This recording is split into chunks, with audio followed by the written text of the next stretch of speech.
Hello tout le monde, je m'appelle Myriam et je suis très heureuse aujourd'hui de vous présenter le tout premier épisode de Code Talent qui s'appelle Code Talk du coup.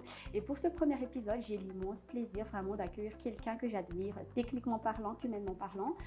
Humainement parlant parce que c'est une personne qui est très active dans toutes les communautés tech ici à Madagascar et je pense que vous le connaissez tous qui s'appelle Tir. Bonjour Tir. Bonjour Myriam. Ok, tout d'abord Tir, merci d'avoir accepté l'invitation et pour le peu de personnes qui ne te connaissent pas encore, est-ce que tu peux te présenter? Qui est Tir? Tu fais quoi? Ton parcours on va dire. Ok, je suis Tir, j'ai 30 ans. Beaucoup de gens me connaissent en tant que Tir Sanlachen sur les réseaux sociaux et dans la communauté dev à Mada. Et je suis développeur full stack JS. Ça fait 10 ans que je suis développeur full stack JS. Et je suis très actif sur GitHub. Et voilà. Ok, super. Alors, juste une petite fun fact, on va dire. J'ai entendu dire, Tir, que tu as commencé à coder vraiment de pur et dur à l'âge de 13 ans. Donc, si on calcule un peu, tu as codé depuis 17 ans, donc en totalité. Est-ce que c'est vrai? Et qu'est-ce qui t'a vraiment poussé à... Vraiment parce que nous, à 13 ans, nous, on ne code pas, on joue avec la boue, on joue avec les canettes et tout ça. Mais toi, tu as déjà codé. Est-ce que tu peux m'expliquer un peu ça? Oui, c'est vrai, à l'âge de 12 ans. Ok. Ah. C'était en classe de 5e. En fait, c'était pas vraiment du dev comme on connaît aujourd'hui. Okay. Mais c'est de la programmation. C'était pour résoudre mes problèmes de maths à l'école. Ok. Et tu as utilisé tel ou tel techno ou comment ça s'est passé vraiment? En fait, c'était juste des travaux pratiques que j'ai vus dans les livres de maths. Okay. Donc ça, j'ai vu qu'on peut vérifier mes devoirs de maths sur des machines calculées programmables. Okay. Donc ça m'a intéressé.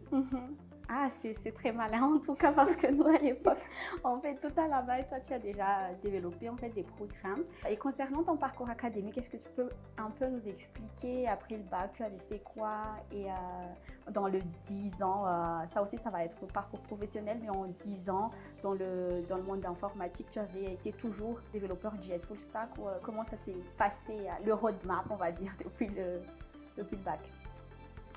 Ok. Depuis le bac,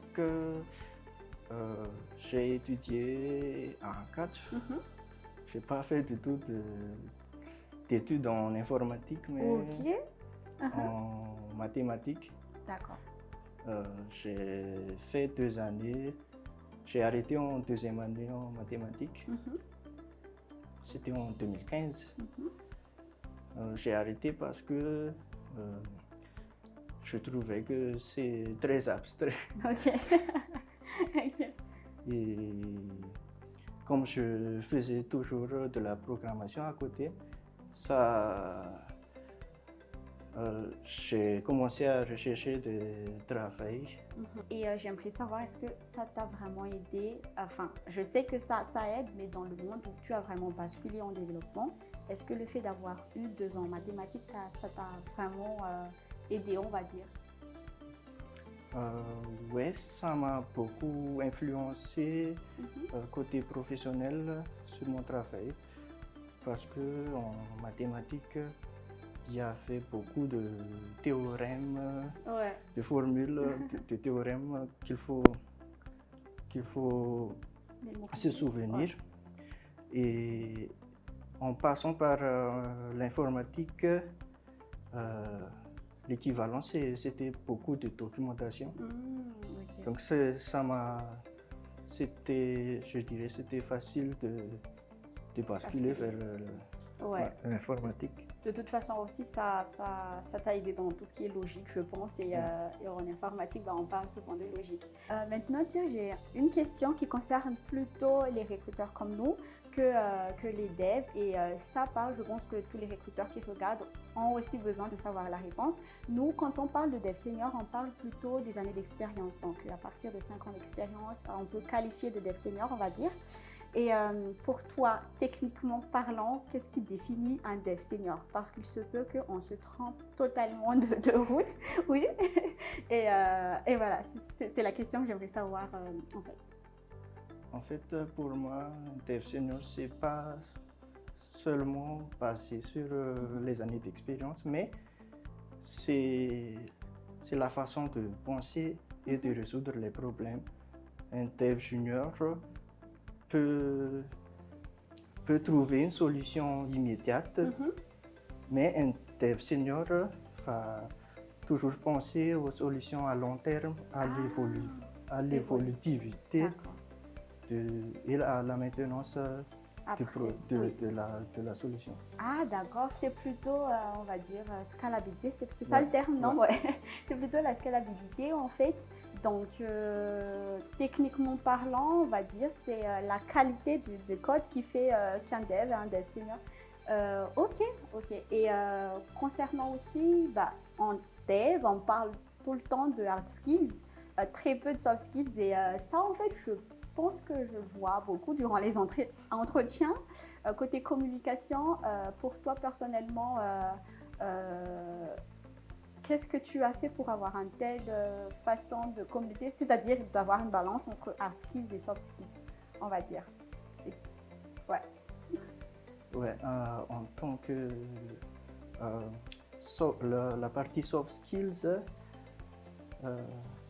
en tant que dev, parfois on est orienté trop technique, mais je trouve que il faut toujours savoir communiquer, parce que ça ne sert à rien si tu es trop fort en technique, mais tu ne sais pas expliquer tes idées. Donc, j'ai appris à bien communiquer à travers les présentations, dans les talks techniques dans les communautés. Et je passe aussi beaucoup de temps à discuter avec mes collègues sur les projets. Et ça aide beaucoup à la partie soft skills. Il faut savoir communiquer, expliquer ses idées, discuter. Oui, tout à fait. Je pense que c'est le plus important parce que, comme tu l'avais dit, les idées, il faut que ça s'explique même si on est trop fort en technique. Là maintenant, j'aimerais entrer plutôt dans le côté, on va dire, défi technique que toi, Tyr, tu as eu durant toutes les années d'expérience que tu as eues. Donc, quelle est ta plus grosse mission ou ton défi technique le plus mémorable? Je ne sais pas si c'est dans les side projects ou dans ta mission actuelle, mais qu'est-ce qui s'est passé? Est-ce qu'il y avait un défi technique mémorable qui a été difficile à résoudre et comment tu l'as fait? Oui, récemment, c'était plutôt un défi technique dans mes side projects. Récemment, je parle très souvent sur les réseaux sociaux sur mon projet qui s'appelle c'est un fork de Rockbox. Et ça, c'était vraiment un défi technique parce que à l'origine, Rockbox, c'est un logiciel pour des baladeurs audio. Et j'ai eu l'idée qu'on peut adapter ça sur une machine Linux en tant que lecteur quotidien de musique. Donc j'ai forqué le code source, j'ai apporté diverses modifications au code et ça c'était vraiment très difficile. D'accord. Quand tu parles de forquer le code source des autres d'un autre projet existant, et tu as pris, donc tu as adapté pour pouvoir avoir... Ah d'accord. Et techniquement parlant, qu'est-ce qui a été vraiment le plus difficile dans tout ça? Est-ce que, je ne sais pas si c'était l'environnement ou comment ça se passe techniquement parlant? La partie la plus difficile, c'est comme on dit que c'est un firmware Rockbox, à l'origine c'est un firmware open source, si on écrit en C. Et quand j'ai forqué, je ne suis pas très fort en C, en embarqué, en bas niveau, mais j'ai décidé d'apporter mes modifications en Rust. Donc c'est la liaison entre le C, le reste et adapter le code, faire un environnement